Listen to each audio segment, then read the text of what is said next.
Cuando nos hablan de circuitos, ¿qué nos imaginamos allá en nuestra práctica de laboratorio en física? Colocando las resistencias, viendo cablecitos y quemándolas también. Pero bueno, hoy va a ser algo más teórico, vamos a hablar de la ley de Ohm.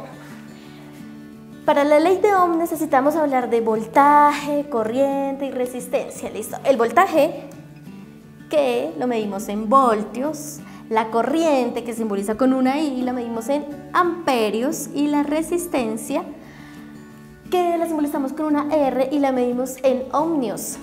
¿Listo? Entonces, la ley de Ohm dice lo siguiente.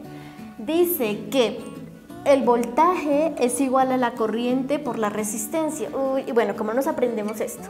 Vamos a hacer algo así muy práctico y vamos a hacer el siguiente triangulito. Arriba vamos a colocar voltaje, en esta parte vamos a colocar corriente y en esta parte vamos a colocar resistencia. Entonces vamos a ver cómo funciona esto.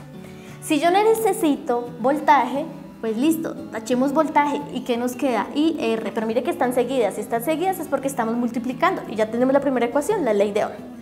Voltaje es igual a corriente por resistencia. Voltaje, corriente por resistencia.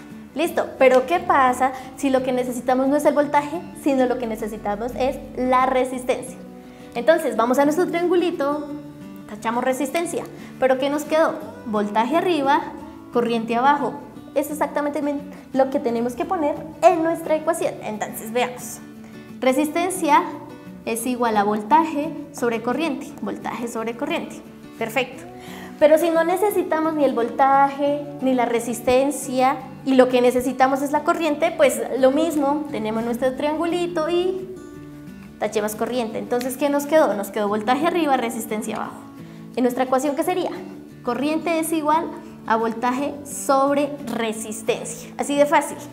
De una manera ya tenemos 3 ecuaciones y nos sirven para cualquier circuito. Entonces, hagamos este ejemplo. Tenemos un circuito, hay una resistencia de 6 ohmios, tenemos un voltaje de 12 voltios y necesitamos saber la corriente que fluye en nuestro circuito. Entonces, ¿qué necesitamos? Corriente. Nos dirigimos a nuestro triangulito y ¡pum! De nuestro triangulito que obtuvimos, voltaje sobre resistencia. Entonces, la corriente es igual al voltaje. ¿Y cuánto era el voltaje? 12 voltios, 12. Sobre la resistencia, ¿y la resistencia de cuánto era? 6 ohmios sobre 6. 12 dividido 6 es 2. ¿Pero en qué se medía la corriente? La corriente se medía en amperios. Entonces, en nuestro circuito, la corriente es de 2 amperios. Así de fáciles y sin quemar las resistencias.